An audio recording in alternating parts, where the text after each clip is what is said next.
मित्रों, जय श्री राम। आज मैं आपके सामने लाया हूँ मरीच झापी मैसेकर की वास्तविकता। आप ये सोच रहे होंगे कि ये मरीच झापी मैसेकर है क्या। मरीच झापी मैसेकर या मरीच झापी नरसंहार आज से करीब 40 साल पहले बंगाल में हुआ था।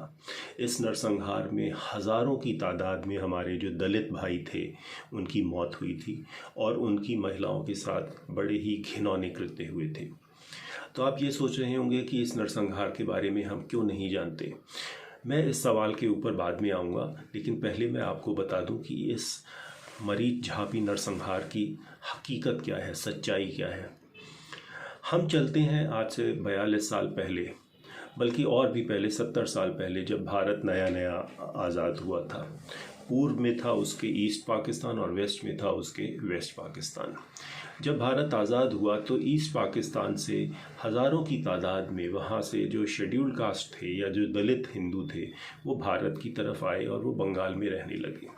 अब चूंकि उस समय बंगाल का क्षेत्रफल बस 1/3 रह गया था और वहाँ की पॉपुलेशन भी बहुत ज़्यादा थी और वहाँ की रिसोर्सेज पर प्रेशर पड़ने लगा, तो भारत सरकार ने कहा कि चलो हम यहाँ जो लोग बांग्लादेश से आए हैं, ये जो शेड्यूल्ड कास्ट लोग जो दलित हैं, इनको हम दंडकारण्य में बसा देते हैं।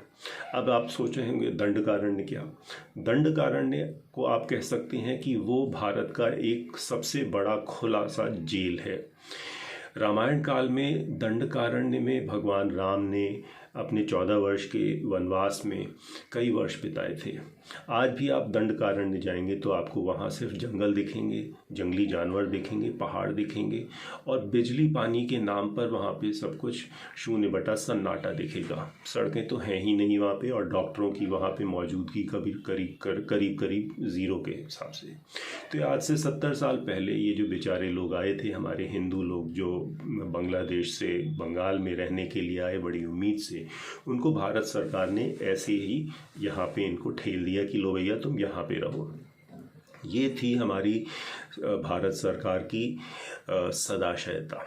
आप इस चीज़ को अगर आप आयरनी में ले सकें तो 1970 से 1977 तक बंगाल की जितनी भी पार्टियां थीं वो सब अपने अपने वोटरों को रिझाने के लिए बोलती थीं कि हम जब सरकार में आएंगे तो हम यहाँ जो रह रहे हैं दंडकारण्य में, ये जो बांग्लादेश से जो आए हुए हैं हिंदू, इनको हम बंगाल में बसाएंगे।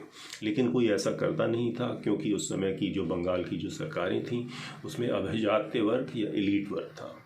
1977 में बंगाल में CPIM सरकार बनी, लेफ्ट फ्रंट की सरकार बनी और उसके मुखिया बने श्री ज्योति बसु। उन्होंने कहा नहीं जी, हम इन लोगों को यहाँ पे लाएंगे और बंगाल में रखेंगे, आखिर ये भी तो हमारे बंगाली बंधु हैं। लेकिन ज्योति बसु की स्ट्रैटेजी थोड़ी सी डिफरेंट थी। वो चाहते थे कि यहाँ दंडकारण्य में जो बांग्लादेशी हिंदू रह रहे हैं वो उनके पॉलिटिकल आउटफिट से जुड़ें, मार्क्सवादियों के पॉलिटिकल आउटफिट से जुड़ें।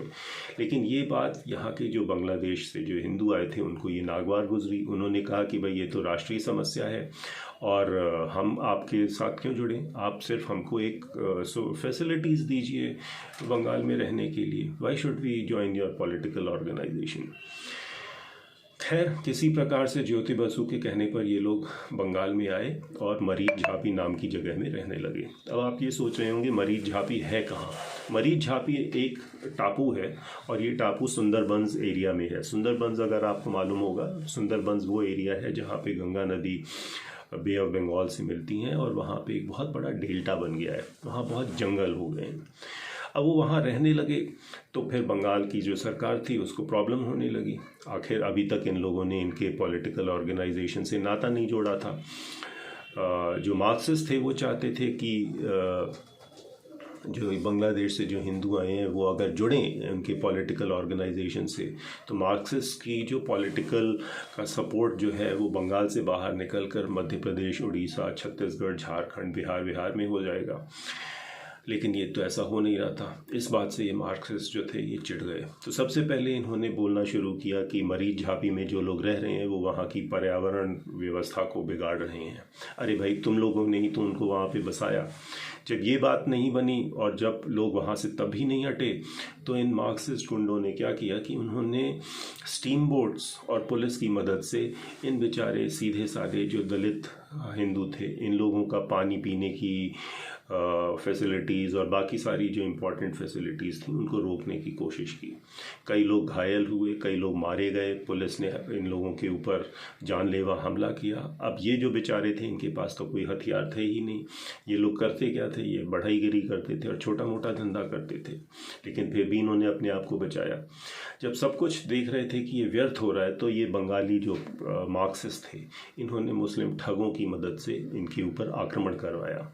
The idea was that since these Hindus had come from Bangladesh, so the Muslim thugs from CPIM, they would be more effective in killing these innocent Hindus. और हुआ भी ऐसा ही।